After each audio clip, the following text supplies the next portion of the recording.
I really enjoy the moments of painting where you're sort of nervous about whether it's going to work out. I'm not a huge jazz music fan, but I do like that analogy. It's sort of like, I put this mark down, let's see what the next mark is and whether it matches or not. My name is John Stitch, and I'm an illustrator and an educator. The way I think about color while I'm painting is I try to think of color as value. One color that is going to be my lighter value, one that's a mid-tone, and one that is a darker value. So I don't even think about using white or black. And then I try to think about what I want the subject of that painting to be, how much each of those colors enters into it. A typical day in my studio, I come in, I have my coffee, I check my emails. I don't have an agent or anything, so I do all the promotional stuff on my own. It's hard for me to work with a very messy space, so I try to keep it as clean and as decluttered as possible. You know, I have some of my own work around me, but I also have other people's work. Notes that are inspiring. Norman Rockwell was one of my favorites. He captured human interaction in a way that I really loved seeing. I've always loved the work of the Impressionists. Broad brushstrokes and confident color to really depict mood and scene and value and set the tone. I want students to have confidence in the fact that they can draw and they can paint, but I also want them to have an understanding that making art isn't magic.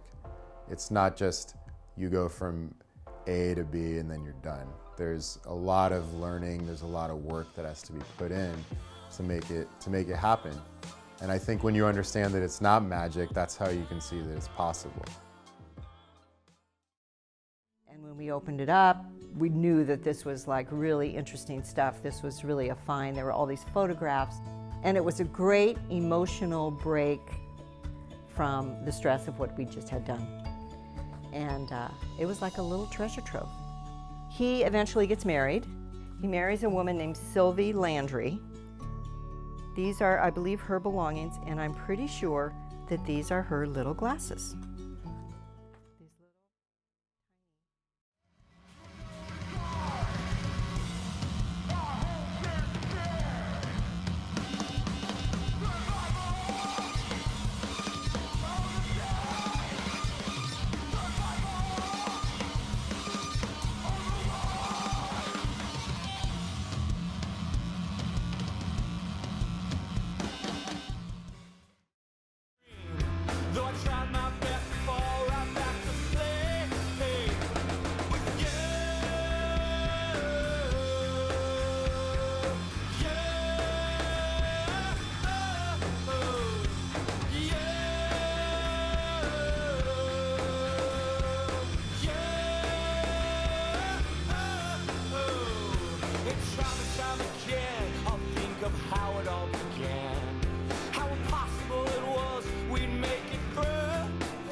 Hi, I'm Chelsea of Friday Pattern Company. Friday is a sewing pattern company based out of Sacramento, California. We design modern and minimal sewing patterns that are fun to sew and approachable for the beginning sewist. I'm going to show you how to make the Cambria duster. It's a great layering piece that has an oversized shawl collar, optional bias-bound seams, pockets, and ties that you can tie in the front.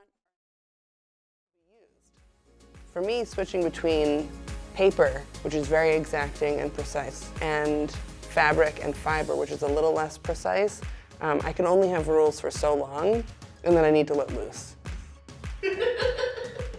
I love making clothes for my daughter, and she's 2 right now, so my skills get to grow with the clothes she's able to put on. So right now, we're going from like leggings to pants that have pockets in them, or I think I'm gonna make her first bathing suit. I have a tendency to be a perfectionist, and I think perfectionism gets in the way of the play and the creativity that's necessary to discover something new. I think that showing up is the most important thing. And if you're afraid to show up because you're afraid it's not going to be perfect, you're really doing yourself a disservice. So I am constantly reminding myself of that. Taking play seriously, I think is important. You know, you see that with little kids. It's their job to play, and I think that it's still kind of our jobs to play. And it's really easy to forget that.